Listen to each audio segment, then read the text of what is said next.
আল্লাহ রাব্বুল আলামিন জানায় দিলেন, এই আয়াতে কারিমা যখন নাজিল হলো, হযরত সাবেত রাদিয়াল্লাহু তাআলা আনহু তিনি রাস্তার পাশে বসে বসে কাঁদতেছেন। সাবেত নাম কি? সাবেত।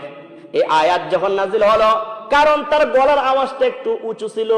অনেকের গলার আওয়াজ আস্তে বললো অনেক জোরে হয়, এরকম আছে না মানুষ, মানে তার স্বভাবটাই একটু কি জোরে কথাবার্তা বলে। তো সাবেত রাদিয়াল্লাহু আনহুর গলার আওয়াজটা একটু বড় ছিল।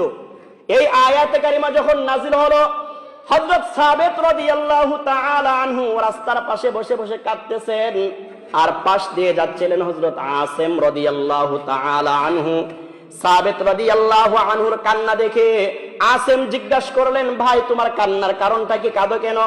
সাবেত রাদিয়াল্লাহু তাআলা আনহু বলছেন, ভাই আল্লাহ পাক রব্বুল আলামিন কোরআনে কারিমে আয়াত নাযিল করেছেন, উচ্চ আওয়াজে কথা বললে আমল বরবাদ হয়ে যাবে, কিন্তু আমার তো এমনি গলার আওয়াজ বড়, এখন আমার অবস্থা কি হবে? হযরত আসিম রাদিয়াল্লাহু তাআলা আনহু এই ঘটনাটি আল্লাহর নবীর কাছে উপস্থিত করলেন আর বললেন, ইয়া রাসূলুল্লাহ, আপনার একজন সাহাবী সাবেত রাস্তার পাশে বসে কাঁদতেছেন, তার গলার আওয়াজ উঁচু হওয়ার কারণে সে মনের মধ্যে ভয় পাইতেছে তার আমল বরবাদ হয়ে যাবে।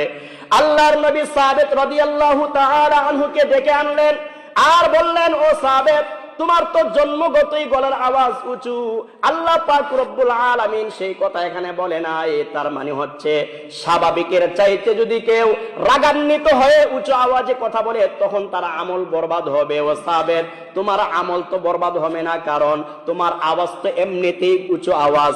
আল্লাহ রাব্বুল আলামিন কোরআনে কারীমের মধ্যে তোমার আমল বরবাদ করার জন্য আয়াত নাযিল করে নাই। আল্লাহ পাক রব্বুল আলামিন যে আয়াত নাযিল করেছেন, সেখানে কেউ যদি নিজের ইচ্ছা করে উঁচু আওয়াজ করে কথা বলে নবীর সামনে, তখন তার আমল বরবাদ হয়ে যাবে। বলেন সুবহানাল্লাহ। সাবেত রাদিয়াল্লাহু তাআলা আনহুকে বললেন, আল্লাহ পাক রব্বুল আলামিনের উপর তুমি সন্তুষ্ট থাকো এবং কোনো কথা বলার ক্ষেত্রে আল্লাহ এবং রাসূলকে ডিঙ্গিয়ে যাবে না, তাহলে আল্লাহ পাক রব্বুল আলামিন তোমার আমলনামা নষ্ট করবে না, বরং আল্লাহ পাক রব্বুল আলামিন তোমাকে আরো বড় নেকি দিবেন। বলেন সুবহানাল্লাহ।